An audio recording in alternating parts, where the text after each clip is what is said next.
retour donc de l'FC, ça parle beaucoup en coulisses pendant la pause et de football surtout. Nous avons Guy Armand qui est avec nous, ou Guy Armand, peu importe. Hein. Guy Armand. Guy Armand. Guy, vous allez vous installer bientôt, peut-être quelque part, mais on dira ça un autre jour, dans une autre émission.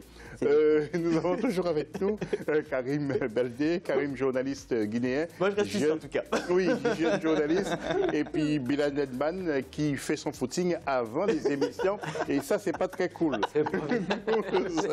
On verra cette semaine, il y aura de belles surprises en tout cas, José. Nous allons tout de suite nous adresser aux internautes.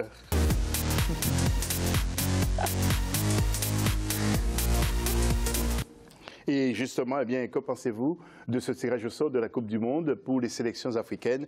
Vous n'hésitez pas, vous continuez à intervenir pendant toute cette émission. Nous allons passer au dossier maintenant.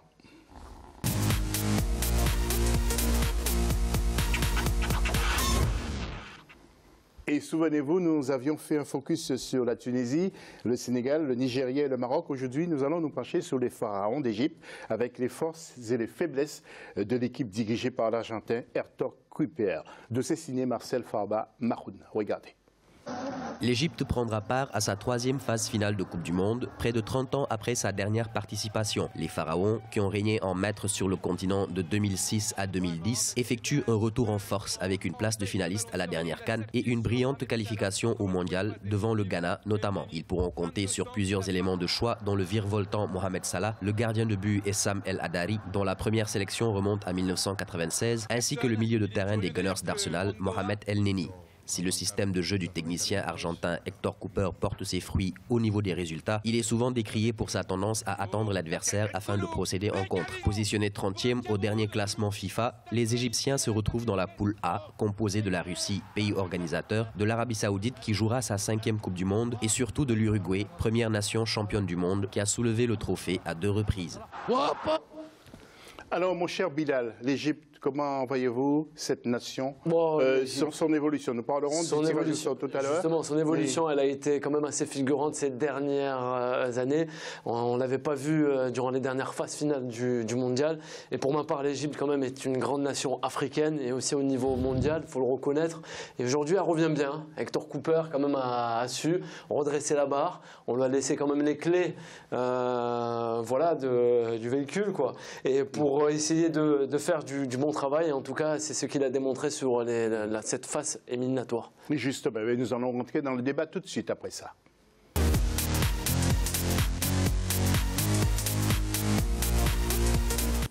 Karim, j'ai senti que vous vouliez réagir par rapport aux propos de Bilal. Ouais, j'ai pas grand-chose à ajouter. Hein. Il a bien planté le décor, en tout cas, concernant l'Égypte. Et c'est vrai que pour le recordman de vainqueur de Coupe d'Afrique des Nations, c'était quand même une anomalie de ne pas les voir à la Coupe du Monde.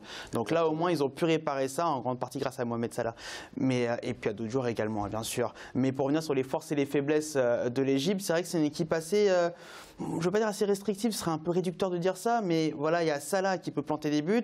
Et derrière, voilà, c'est un bloc compact, solide. Ça peut servir quand même dans les phases finales de Coupe du Monde où parfois, on a vu dans certaines éditions comme en Afrique du Sud, parfois c'est pas toujours un jeu très flamboyant, notamment lors des phases de groupe. Donc ça pourrait les servir. Après, le problème, c'est l'inexpérience parce que forcément, ils vont tous découvrir, si je ne me trompe pas, ils vont tous découvrir la Coupe du Monde. Donc on verra ce qui se passera. Ils ont quand même un groupe assez facile. Ouais. Là, je ne veux rien dire. Buffon est dans les buts toujours de l'Italie. Donc le gardien également a un certain âge, mais il est là. C'est un gardien solide. Hein. Oui, par contre, je ne suis pas totalement d'accord avec toi. J'estime que l'équipe d'Égypte a quand même un groupe qui se connaît. C'est un groupe qui joue ensemble depuis fort longtemps. Ils ont une ossature, ils ont un championnat et des joueurs locaux. Donc ça donne une force en plus. Il y a des joueurs qu'on ne voit pas trop, mais je vais donner le cas d'Ahmed El Mohammadi, pour moi, qui est un grand métronome et qui va surprendre à cette Coupe du Monde.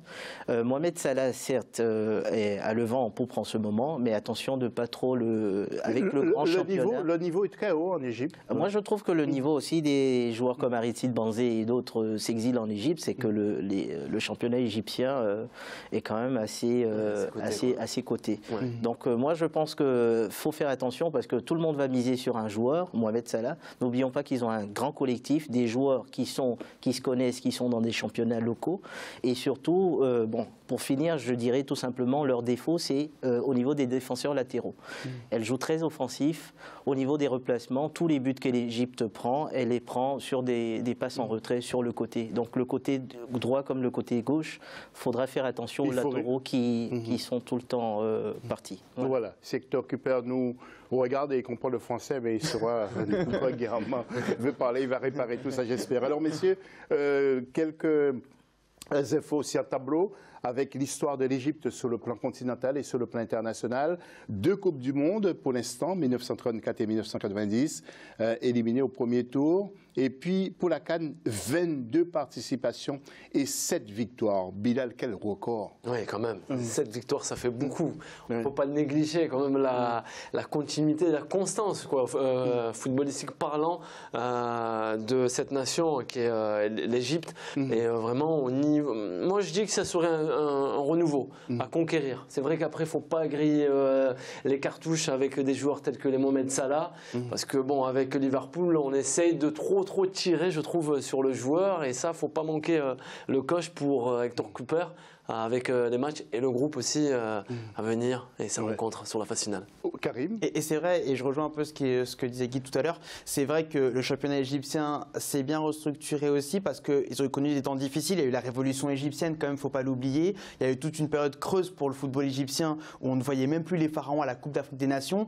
Donc le fait de les revoir là, c'est quand même un grand pas pour ce grand pays de football. Et c'est vrai que des clubs comme Al Ahly, par exemple, pour ne citer que, le Zamalek et autres, voilà, ce sont de grandes formations à l'échelle africaine. Et le fait que les joueurs sont dans ces championnats locaux et que le championnat local s'est lui-même relevé à la fois de la révolution et puis des drames qui a eu lieu pour Saïd, etc., voilà, c'est quand même une force. Ils pourraient peut-être puiser dans ça pour représenter au mieux leur pays en Russie l'été prochain. Et puis en Russie, justement, il faudrait un cardiologue à chaque match de l'Égypte parce que écoutez ce que dit justement Hector Cooper après la qualification du pays qu'il entraîne.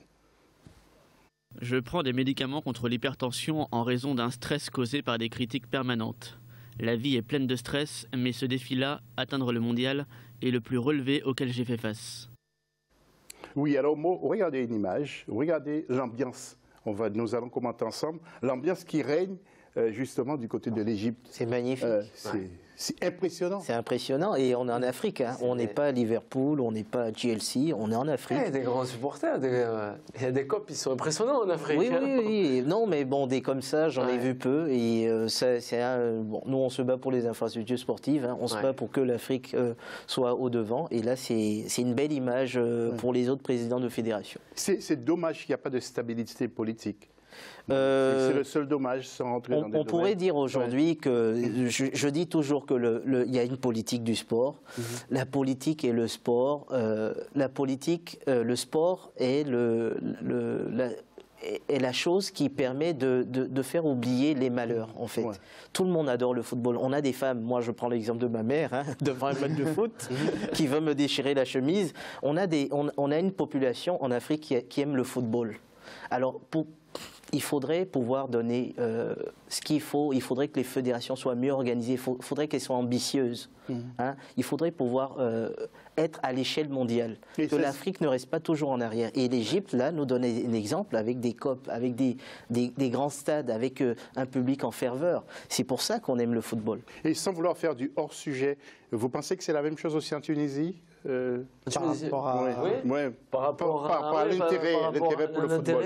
L'intérêt. Je classerais quand même le championnat tunisien pour ma part dans le top 5 des championnats africains. Tunis, oui, l'Espérance. Là aussi, il y a un engouement. Mais il a raison. C'est vrai que sur le plan, on va dire, d'attractivité, le sport et le football est vecteur de réussite, de vecteur de paix, d'harmonie entre les peuples. Je ne sais pas ce que vous en pensez, mais en tout cas, surtout en Afrique, sur le continent africain, dès qu'il y a une phase finale de Coupe du Monde, José, on le sait très bien que tout le monde se réunit pour vibrer et vivre ces matchs et cet engouement qui règne, quoi. Oui. Alors, messieurs, nous allons partir en Mauritanie. Vous le savez, il y aura la cérémonie des FRIM, c'est-à-dire la Fédération de football de la République islamique de Mauritanie, par le biais de son président, M. Ahmed Yahya, qui fait un excellent travail et qui est membre aussi de la FIFA. et ce sera lundi 11 décembre pour récompenser en quelque sorte les joueurs. Alors, j'ai pu le joindre au téléphone, le président Ahmed Yaya. Écoutez ce qu'il nous confie à Africa 24. C'est la soirée qui récompense les joueurs mauritaniens, particulièrement les locaux, histoire de récompenser les joueurs locaux et de donner de la valeur à notre compétition locale. Et on rajoute à cela un prix aux meilleurs joueurs aussi expatriés. Donc c'est une façon à nous de montrer qu'en Afrique aussi on peut organiser des soirées awards et récompenser les joueurs et les faire sentir que ce sont eux aussi des joueurs qui méritent des récompenses, qui fournissent autant d'efforts que tout autre joueur. Messieurs, il nous reste quelques petites minutes dans cette partie. Je vais vous interroger sur une question. C'est le Maroc et le trio États-Unis, Canada, Mexique qui ont confirmé leur candidature pour la Coupe du Monde de 2026. Alors, la FIFA a validé justement ces dossiers de candidature et le pays qui obtiendra cette Coupe du Monde en 2026, eh bien, il y aura 48 équipes au lieu de 32 actuellement. Et puis, un nouveau dossier plus complet devrait être déposé au mois de mars, je crois, de l'année prochaine. Et puis c'est le 13 juin que le résultat sera connu lors du congrès de la FIFA. Ce sera à Moscou en ouverture du mondial. Mon cher Guillermo, le Maroc mérite, parce que ça fait un petit bout de temps que le Maroc court après cette Coupe du Monde, l'organisation de la Coupe du Monde. Oui, je pense qu'aujourd'hui on voit que le Maroc est le fer de lance de l'Afrique. Ils ont décidé le roi du Maroc a décidé de se mettre dans l'Union africaine, de prendre des devants, d'investir un peu partout. Je pense qu'il a les moyens de le faire. Aujourd'hui, on voit des festivals de comédie, des grands spectacles, de festivals de cinéma au Maroc. Je pense que c'est une question financière. Hein. Et puis, il y a un certain engouement, c'est une question économique aussi, parce que ça rapporte aussi au niveau du tourisme. On sait que le Maroc est un grand pays du tourisme. Donc, je pense que ça serait très bien, parce que pas mal de joueurs sont déjà partis en vacances au Maroc. Donc, c'est une bonne occasion aussi de mettre l'Afrique en avant. Et je pense qu'après l'Afrique du Sud, qui est un pays d'Afrique australe, c'est le moment de donner aussi à ce petit côté de l'Afrique qui donne aussi beaucoup. On parlait de l'Égypte au football africain. Bilal, vous qui êtes souvent à Marrakech, ouais. Les Marocains sont... Non, le cœur me ferait rappeler que j'aimerais bien que la prochaine phase finale de la Coupe du Monde se passe dans le continent africain, excusez-moi, et plus précisément au sein du Royaume du Maroc. Mais après, c'est vrai qu'on a chippé déjà la Coupe du Monde 2024 aux États-Unis qui voulait 2022 plutôt, qui voulait l'organiser. Là, on a mis, je crois, c'est 2026 pour les prochains Jeux Olympiques du côté des États-Unis. Et je vois mal la FIFA la redistribuer directement au Maroc, mais pourquoi pas dans les années à venir en tout cas. Non, je crois que les Jeux Olympiques, ce sera 2028. 2028 oui, parce que c'est 2020, c'est Tokyo, 2024 c'est Paris, donc c'est 2028. 2028 les États-Unis, voilà. C'est ça. Après, c'est une question de lobbying. Ils sont très très forts. Non, je sais que les Américains, les Américains ont toujours voulu organiser et puis ils ont tout ce qu'ils veulent, mais je pense que... Je crois que ça ira sur le continent américain avant de revenir sur le continent africain.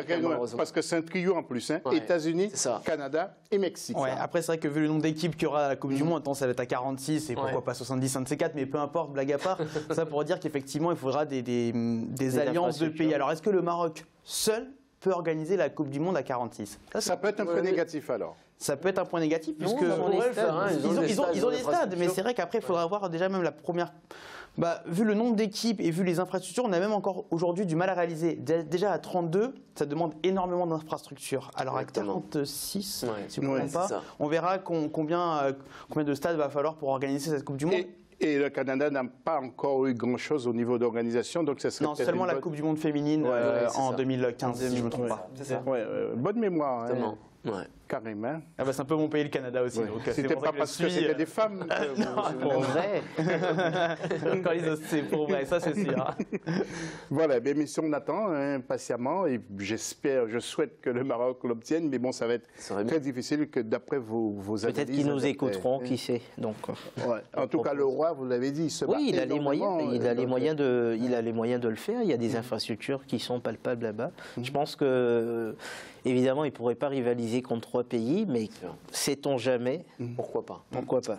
Voilà, en tout cas, du côté d'Africa 24, nous militons, mais nous souhaitons en tout cas que le Maroc obtienne justement cette organisation, parce que je vous le dis, ça fait un petit bout de temps, plus de 30 ans que le Maroc se bat, plus de 20 ans, pardon, que le Maroc se bat pour obtenir cette organisation du mondial, et ce serait bien pour qu'il l'ait en 2026. Mais attention, on vous l'a dit sur le plateau, ça va être difficile parce que c'est le Maroc contre les États-Unis, le Canada et le Mexique. Un trio américain, en quelque sorte. On se quitte et on se retrouve tout à l'heure pour la 3e partie pour des choses encore plus sérieuses, car c'est le tirage au sort de la Coupe du Monde avec nos sélections africaines. À tout à l'heure. Je savais.